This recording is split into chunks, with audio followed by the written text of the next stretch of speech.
Gabriel had 4 kids. By the time he was just 38, he already had 4 children, and to many people that sounded insane.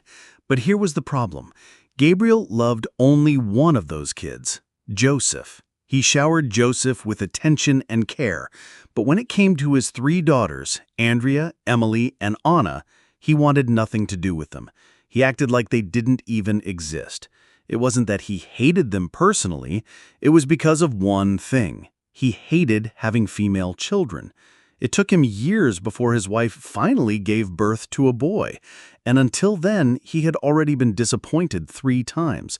At 38 years old, with 4 children, he believed Joseph was the prize he had been waiting for all along. Things were worse than you can imagine. Gabriel poured all his attention into Joseph. He took him to school, bought him expensive toys, dressed him in fine clothes, and bragged about him to friends. But the girls? He refused to spend even a dime on them. When Elizabeth, his wife, asked for school fees for the girls, Gabriel would shout, "I'm not going to spend a dime on these little rats. They're too many and will waste my money." Elizabeth didn't give up on her children, especially the daughters. Their father rejected them, but she refused to. She promised she would do everything in her power to make them happy, even if she had to do it all alone. You might be wondering how they even got into such a situation. Well, it all started years earlier when Gabriel met Elizabeth. He saw his future in her, and they decided they would make a good couple. They got married, not knowing their love story would one day turn into pain and heartbreak. In the beginning, Gabriel and Elizabeth loved each other deeply. Their marriage was filled with joy, and when Elizabeth got pregnant for the first time, both were excited. They couldn't wait to become parents. But the joy didn't last long. When Elizabeth gave birth, the baby turned out to be a girl. Elizabeth was happy and full of love for her newborn, but Gabriel's smile was fake. Inside, he was burning with disappointment. He wanted a son, not a daughter. "Are you not happy about our child?" Elizabeth asked him one evening while putting the baby to bed. "I'm not. Yes, I'm not happy. You gave me a female. I need a male child. Don't you understand?" Gabriel snapped. Elizabeth was heartbroken. But Gabriel didn't waste time. Not too long after, he got her pregnant again. "Make sure it's a baby boy this time. Don't fail me," he told her coldly. Elizabeth nodded, though she knew she had no control.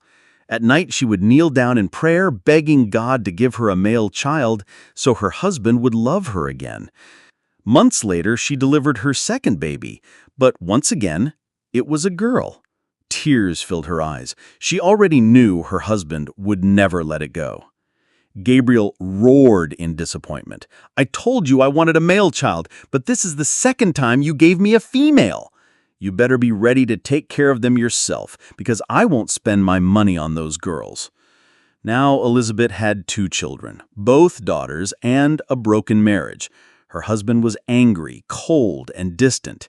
He no longer laughed with her or showed affection, all because she couldn't give him a son. But Gabriel didn't stop there. He wanted a male child desperately, so he made her pregnant again. The third pregnancy gave Elizabeth hope. Maybe this time God would answer her prayers.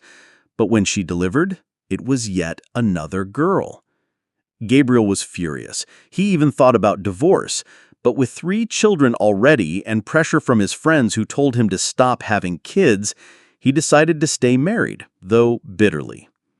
"I can't stop making kids. I need a male child. Everyone knows that's what I deserve," Gabriel declared. Elizabeth, though tired and young, gave in again. She didn't want to lose her marriage, so she agreed. She got pregnant for the 4th time. The neighbors shook their heads. "Oh no, she's pregnant again," they whispered. Months later, she finally gave birth to a baby boy. For the first time in years, she felt joy, thinking her husband would now treat all the children equally. But she was wrong. Gabriel only cared about Joseph. He showered him with love and pride, while completely ignoring Andrea, Emily, and Anna. That was how Elizabeth and Gabriel got into this mess. That was why he only cared for the boy and never the girls. As the children grew, the pain became worse. Whenever Andrea, Emily, or Anna tried to touch their father, he would push them away. "Don't call me Dad," he would bark. He even told Joseph to avoid his sisters, and sadly, Joseph listened. The three girls often ran back to their mother crying. Sometimes she cried with them. Gabriel never changed. His love was for Joseph only. One night, Elizabeth made the hardest decision of her life. She decided she would take care of the girls herself, no help from her husband. She told Gabriel's parents about it, hoping they might talk sense into him. His parents tried. "These three children are yours too. Why do you hate them?" his mother asked. But Gabriel refused to listen. He only wanted Joseph. Elizabeth worked harder than ever. She picked up multiple jobs, often working day and night just to feed her daughters and send them to school. Sometimes she walked home in the rain, exhausted but determined. Imagine being the wife of a billionaire but not looking like one.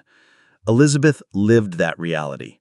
Her husband refused to let her touch a single dime of his money, all because she gave birth to 3 female children. Many years later, time passed quickly.